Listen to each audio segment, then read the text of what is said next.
I'm Beck and welcome to a currently reading update. So I'm going to talk about the books that I'm in the middle of or just about to start, and then in my next clip later on during the week I'll let you know if I finished anything, if I DNF'd anything, if I picked even more stuff up, and we'll just go from there. So what I'm currently reading right now is some library books and then also an audiobook. So firstly I wanted to talk about Ragnar Crimson because this is a new series that I have recently started and I'm really enjoying, and it follows obviously Ragnar, who is a dragon hunter, and dragons are kind of like demons in this world. They use silver weapons to kill them, and there is a threat by God, like the dragon's god, that the dragons are going to wipe out all of humanity, and Ragnar is very much fighting against all of these dragons, and there are different lines of dragons and each line has a monarch. So in the beginning of this series, Ragnar has a mentor named Leonica, and Leonica's a 12-year-old girl. She's a prodigy and she's incredible at slaying dragons. And Ragnar is a weakling and he's just kind of tagging along because they found each other quite early on and they have survived together since. And something in the first book occurs and both of these characters part ways. And now it's Ragnar's new companion and Ragnar, and there is not as much trust, not nearly as much trust between these two characters as there was with Ragnar and Leonica. So it's watching him develop and then also understand this new character who has come along and how they fit into the puzzle piece as well, while also trying to fight against all these dragons and save humanity. So I'm really liking the story so far. It's only in the first two volumes kind of setup. So in the first one we got mostly Ragnar's character, and then in the sequel we got the setup of the other character that's been introduced and the beginnings of the dragon monarchs, because like I said, there are different lines. So I'm liking the pace, I'm liking the description, I'm liking how everything is unfurling in a way that I can follow it by also giving you like in-story examples, and so I'm looking forward to starting this next. I've read the first two volumes at the beginning of May. I've put more on hold at the library, so I anticipate that I'm going to continue even further into this series because I've been giving it 4 stars so far. So I'm thinking that this will also be a 4 stars, but if it's a 3.5 or a 3, that's fine. I'm still planning on continuing and I'll give it a few volumes and see what happens. Basically, I'm having a good time. It's about dragons and dragon hunting. What more could you want, honestly? Then a bit of a pivot from that point on because I'm listening to a romance book, and that is Emily Henry's new release, Great Big Beautiful Life. And this one follows Alice and Hayden, and both of them are competing for their dream job. So they're on this very small remote island and they've both found this ex-pop star, I guess, and she was from an incredibly famous family, and now she's in her 80s and she wants to tell her story. And both of these characters are journalists and they've come to interview this famed figure for this book, this story. However, this figure doesn't know who she wants to go with and therefore who she wants to trust. So she's given them both an NDA to sign and a month for them to try and get to know her, and then at the end of that month she'll decide who has the job. So on this time they are stuck on this island, I guess, and they don't really know anybody, and because they've got this situation in common they can't really talk about this situation, but they end up getting together and figuring out what is going on in each other's lives, so they start to form a connection.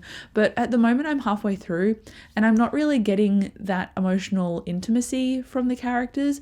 I like the characters set up so far. I like how Alice is almost a go-getter in the sense that she'll go out and meet people and talk to people and find out their story. So she's trying to really bring Hayden out of his shell, and Hayden is a very reserved character, so it's working in the sense that there is a balance there, but I'm just not getting the connection. I'm getting an attraction, not a connection though, and it's halfway through the book. I also don't like something that Alice did, whereas she's seeing this guy and then she went and made out with Hayden. So it's technically like, is it cheating? It's technically a fiction. Like, it doesn't really matter, does it? It's a book. But at the same time, it just made me not respect Alice, and I've got to respect and understand and like my romance leads in order to like the romance. So that is like a negative against its name, I suppose. So I'm going to finish it and I'll see what happens at the end, because usually I hate it when a romance does a very dramatic third act breakup, and given that these two characters are fighting for their same dream job, that's quite a high stake. So I'm like, is this going to really annoy me? At the moment it's sitting at a 3 stars. It was a 3.5, so it's already dropped, and I'm worried that it's now going to go to a 2 depending on the ending. So I will keep you posted and let you know what happens. And then lastly, this book has been on my to be read pile for a little while now, and I've been waiting on the audiobook to hopefully come in on Libby, and it hasn't. So I finally checked the physical copies at my local library, and it turns out, surprise, surprise, that they had it. So this is a half-built garden, and I know that it's like a slower, more character-focused sci-fi, and it's potentially a sci-fi dystopian book. I don't know much more than that. On the back, it's really annoyingly just all blurbs of people reviewing the book, like authors reviewing the book, rather than actually telling you what the book is about, and there's no blurb anywhere else, which is very annoying. And I could look on Goodreads, but I put this on Goodreads so long ago to keep track of it that I've since forgotten the blurb. But at some point, if I was interested enough to put it on my want to read list, I'm assuming that I still want to read it. So I will read some pages of this and report back in my next update. So those are the things that I'm reading: manga, this mystery sci-fi that I hope is going to be good, and a romance audiobook that I don't think is going to be good. So that is all for now, but I'll check in later in the week because I'm assuming I'll at least finish my audiobook and I'll get through some manga. So it'll depend on how many pages I get through of this before I start something else physically. And I'm going to start a new audiobook, but I don't know what that is yet. So that is it for the moment. I will hand over to Future Beck so that you can see what I ended up landing on for this week. Okay, so it is now later in the week and I've come to update you because I finished some things and also put down some things. Not that I expected to DNF, but anyway, so the first one I'm going to talk about is Great Big Beautiful Life. I finished that and I gave it 3 stars. It didn't dip into a 2, which I'm really surprised about because I was not really feeling it most of the way through, and I think that's because I didn't love Alice as a protagonist. She tended to pretend things were fine all the time rather than addressing her feelings, and I think that particular kind of character just rubs me the wrong way. But in terms of her love interest, Hayden, I quite liked him actually, and I wish it investigated more of him, especially more towards the end. That would have been a bit more beneficial rather than doing that third act breakup and then completely removing them from the narrative with each other. So yeah, unfortunately, like, it could have been higher. It was a 3. The third act breakup was convincing enough that it didn't annoy me, but I just still didn't like Alice. So at least that's done. I don't know how I feel now about Emily Henry. I've had some really good ratings from her and some really ordinary ones, so I'm just a bit confused. I'm gonna move on now. I also was reading some manga, and I am halfway through volume 3 of Ragnar Crimson, although I've been quite busy this week and quite tired as well, so I haven't forced myself to focus on anything. I've just let myself relax instead. So I need to finish this hopefully today because I'm going to the library tomorrow and I'm dropping some stuff off and picking up more volumes of Ragnar Crimson. So it doesn't make sense that this is unfinished and then I go get more. So that is my goal. I'm going to finish this at some point. This is good, but it's not as gripping as the others have been, although I only am halfway through it. So it could pick up even further. We're following the character on the front. So she is, I think, a dragon monarch, and she's got the power to stop time, so they're trying to defeat her at the moment and put a plan in place to do that. And it is intriguing, but at the moment, like I said, it's a bit of setup and preamble, which would be expected. You're not just going to go and rush into this powerful figure that can literally stop time and just try and fight them one-on-one. So it's going to be good, I think, but I just need to warm up to it a bit more, especially when I'm more awake. I think I can appreciate it when I'm not tired. What did surprise me though, and not necessarily in a good way, is that I read 46 pages of Half-Built Garden, and this was giving me Becky Chambers vibes in the sense that it was a cozy, character-led sci-fi book, and it discussed issues of climate change. It was also a first contact with aliens story, but I only got quite early into it, like 14%, and I'm just not liking the writing style. I'm finding it really boring. I like the issues it's talking about and the themes, and there is a protagonist named Judy and her wife, and they've got a little girl named Dory, and they encounter aliens, and these aliens value motherhood, so they only want to talk to Judy and they don't want to talk to anybody else. So now she's in this like social and political conundrum, and I like where it's kind of leading, but I also don't really care about anybody particularly.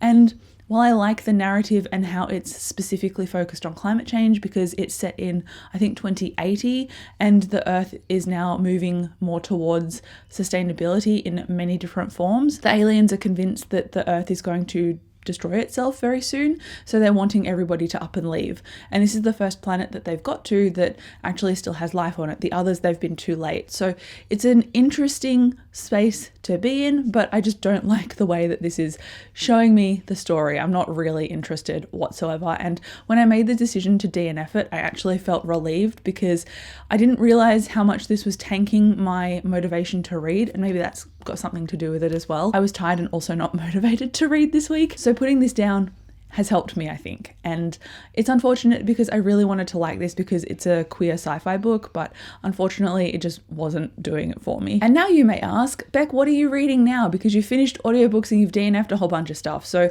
I'm continuing the Ragnar Crimson manga, obviously, and then physically I'll pick up the first binding again, which is a book I talked about in a reading vlog recently, more towards the end, about my first impressions. And I do plan to continue that one and see if it sticks and if I like it more, because with a 800-page book, if you're going to read 60 pages and make a judgment, you don't really have enough scope of the book in order to understand what's going on. So I'm keen to get a bit further into that before I decide either way. So that is my next read after the manga that I pick up from the library and finishing volume 3 of Ragnar Crimson. And also I started another audiobook, and that is a new release, and it's The Devils by Joe Abercrombie. And I was like, oh, it is a fantasy book. It features Brother Diaz, who is going to lead this crew, this ragtag crew, against fighting demons and flesh-eating elves, and it's going to transport people across country, and they're going to fight against all of these foes. Well, it's Joe Abercrombie, and he tends to not go the classic fantasy route. So Brother Diaz, who I thought would be this awesome figure, is actually sniveling and pathetic, and he gets forced into doing this job by the religion, the monarchy, and then he goes, I don't really want to be here, but he's forced into a magical binding with a vampire, a flesh-eating elf, a girl who is a thief, but she's actually a long-lost princess and gets found at the beginning of the book, and a bunch of guards and a duke.